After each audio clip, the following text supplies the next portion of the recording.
Good evening, everyone. So today we are going to talk about active voice positive sentences pattern. පුතේ අද අපි කතා කරන්න පටන් ගන්නේ active voice වලට දාලා passive නෙමෙයි active voice. Active voice mean මොකක්ද active voice කියලා කියන්නේ?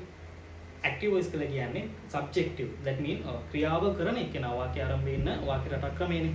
ඉතින් active voice sentences pattern එක. එතකොට active voice. Active voice. I think there are 12 sentences pattern in this here. මෙතන අතරම sentences 12ක් තියෙනවා positive එකකට අදාළව. ඉතින් now I will set a mind palace. That mean mind palace එක කියලා කියන්නේ මම මේ active voice sentences 12 ඔයාලට මතක තියාගන්න ඔයාටම ආවේනිකව use කරගන්න පුළුවන්. ඔයා unique ඔයාට ආවේනිකව use කරගන්න පුළුවන් පොඩි tips වගේක් කියලා දෙන්න යන්නේ. එතකොට මේ tips ටික ඔයා හොඳට මතක තියාගත්තාම ඔයාට මේ active voice sentences 12 ඔයාලට එක list එකක් විදිහට පාඩම් කරගන්න පුළුවන්. ඉතින් ඇත්තටම සමහර grade 10 grade 11 වල ළමයි ඉන්නවා. ඇත්තටම ඒ ළමයින්ට තාම percentage එක විදිහට ගත්තොත් එහෙම 30% වගේ ඇත්තටම sentences 12 active voice එකේ sentences 12 කියාගන්න බැරි වෙන තරමට weak ළමයි ඉන්නවා. ඉතින් එයාලා වුණත් මේ lesson එක හරියට study කරොත් හරියට බලාගත්තොත් ඔයාලට මේ වාගේ දුර්වලතාවය මග හරවා ගන්න පුළුවන්. Okay, let's move. sentences 12 ගැන සාකච්ඡා කරොත් මෙන්න මෙහෙමයි වෙන්නේ. පළවෙනි එක්කෙනා මම ටිකක් thickness එක අඩු කරන්න. පළවෙනි එක්කෙනා simple present. simple present. ඊළඟ එක්කෙනා simple my past. ඊට පස්සේ simple future. simple future tense. ඊළඟට කැටගරි එකක් තියෙනවා. ඒ කැටගරි එක තමයි දෙවෙනි කැටගරි එක. දැන් first category එකේ අනු විදිහට තුන් දෙනෙක් ඉන්නවා. එතකොට දැන් මොන sentences තුනක් හරි. හරියට දැන් මම යනවා ඊළඟ category එකට. ඒක තමයි continuous. present continuous tense.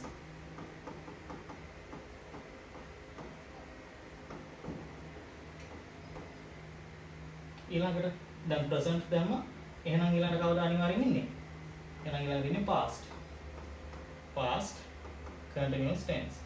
ඊළඟට එහෙනම් future future continuous tense. Okay. I have talked about 6 sentences pattern in now. දැන් මම ඔන්න ඔයාලට sentences pattern 6ක් මේ වෙනකොට කියලා දෙලා තියෙනවා. හරි. දැන් ඔන්න මම දැන් තව ටිකක් මේක මේවා කරනවා. දැන් මම මේ වෙනකොට 6ක් කියලා දීලා තියෙනවා. Okay, now I will move on to the 7 sentence pattern. Third one, present. present perfect. perfect mean perfect කියලා කියන්නේ මොකද්ද? perfect කියලා කියන්නේ සම්පූර්ණයි. නේද? පුතා ඒක දන්නවා. සම්පූර්ණ. present perfect tense. Next one, present එකේ අනිත් එක්කන කවුද එහෙනම්? past perfect tense. Next one, future perfect tense. නේද? හරි. ඒ විදිහට අපිට sentences මේ වෙනකොට මම දැන් ඔන්න 9ක් සාකච්ඡා කරලා ඉවරයි. පැහැදිලි නේද? හරි. Now I will move. දැන් මම ඔන්න යනවා ඊළඟ කැටගරි එකට. ඊළඟ කැටගරි එක තමයි දැන් අර විදිහම තමයි present perfect continuous present perfect continuous tense. හරි ලේසි. දැන් ඔන්න present perfect continuous tense එක කිව්වා. දැන් එහෙනම් present එක වෙනවද දැන් කවුද ගන්න එහෙනම්? past perfect continuous tense. එහෙනම් last one කොහොමද දෙන්නේ? future perfect continuous tense. Totally finished. ඔන්න දැන් මේ වෙනකොට මම sentences 12ම කියලා දීලා තියෙන්නේ. ඉතින් ඇත්තටම මේකෙදි අපිට මෙන්න මේ sentences 12 මේ මම කලින් ඉගෙනුවා වගේ මෙන්න මේ විදිහට list එකක් විදිහට ඔයාලට මතක තියාගන්න අතරම අමාරු වෙන්න පුළුවන්. මේ දේවල් මෙන්න මේ විදිහට list එකක් විදිහට ඔයාලට මතක තියාගන්න සමහර විට අමාරු වෙන්න පුළුවන්. සමහර විට මම මේ උගන්වපු මේ first lesson එකේදී මේ මෙතන මේ ටිකට දාලා ටික උගන්වලා යට ටික උගන්වනකොට සමහර විට ඔයාලට උඩ ටික අමතක වෙනවා. ඉතින් මේකට ගන්න පුළුවන් එකම මයින්ඩ් කලර්ස් එක මම දැන් කියලා දෙන්නම්. ඒකෙත් පුතාට පුළුවන් මෙන්න මේ මම දැන් උගන්වපු සෙන්ටෙන්සස් 12 ඒ යම්කිසි මයින්ඩ් කලර්ස් එකකට දාලා එක තප්පරෙන් අල්ල ගන්න ඔයාලට. ඕකේ. let's move on to mind colors. හරි මම මේකෙදී මම පොඩි ටිප්ස් එකක් යූස් කරන්න. උදාහරණ මතක ඇති මම අර simple present නේද present past future ඔහොම කිව්වනේ ලිස්ට් එකක් දැන් ඕක මතක හිටින්නේ නැහැ නේ එකපාරම. අපිට තව පාඩම් කරන්න සබ්ජෙක්ට් ගොඩක් තියෙනවා. ඒ වගේ lessons පාඩම් කරන්න ඕනේ. ඒ වගේ වැඩගත් කරුණු points මතක තියාගන්න ඕනේ. මේවත් ඔහොම ලිස්ට් එකක් විදිහට අපිට මතක තියාගන්න බෑ. හරි. ඒ නිසා මම දැන් mind colors එකක් කියලා දෙන්නම්. එතකොට මේ mind colors එකේදී ඔයාලට පුළුවන් ඒක හරියට වාගේ බ්‍රේන් එකට දාලා තියාගත්තා නම් ඔයාලට මේ වැඩේ සෙට් කරගන්න පුළුවන්. හරි. මුලින්ම සිම්පල් එක. හරි. ඊට පස්සේ මම ගන්නවා පර්ෆෙක්ට් එක. ඊළඟට මම ගන්නවා කන්ටිනියස් කියන එක. මේ මම කතා කරේ අර කලින් කතා කරපු sentences pattern වල point view ටික. ඊට පස්සේ මම ගන්නවා perfect continuous.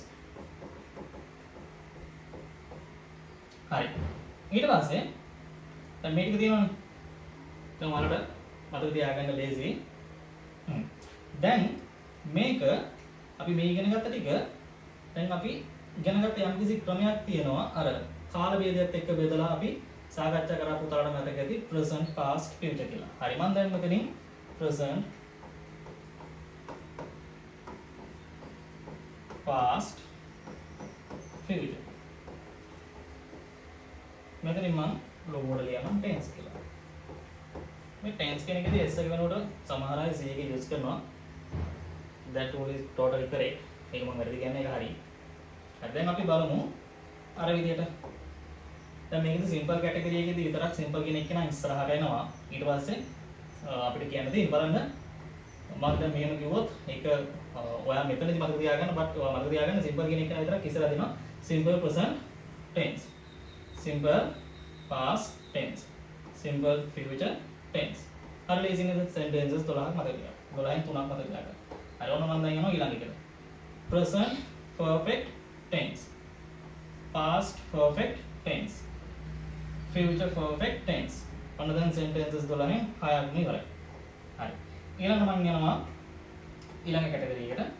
ඔන්න දැන් බලන්න present continuous tense, past continuous tense, future continuous tense. පැහැදිලි නේද? දැන් ඔන්න මේ වෙනකොට ඔන්න දැන් 9ක්ම ඉවරයි. හරි. දැන් මම ඊළඟ එක්කෙනාට යනවා. දැන් මම දෙන්නෙක්ම උගන්වලා තියෙන්නේ. ඔන්න බලන්න. present perfect continuous tense, past perfect continuous tense, future perfect continuous tense. දැක්කනේ sentences 12ම මේ වගේ චූටි mind palace එකකින් අපිට totally understood කරගන්න පුළුවන්. Okay, so now I will wind up our today lesson. Let's move on to the next video. Thank you.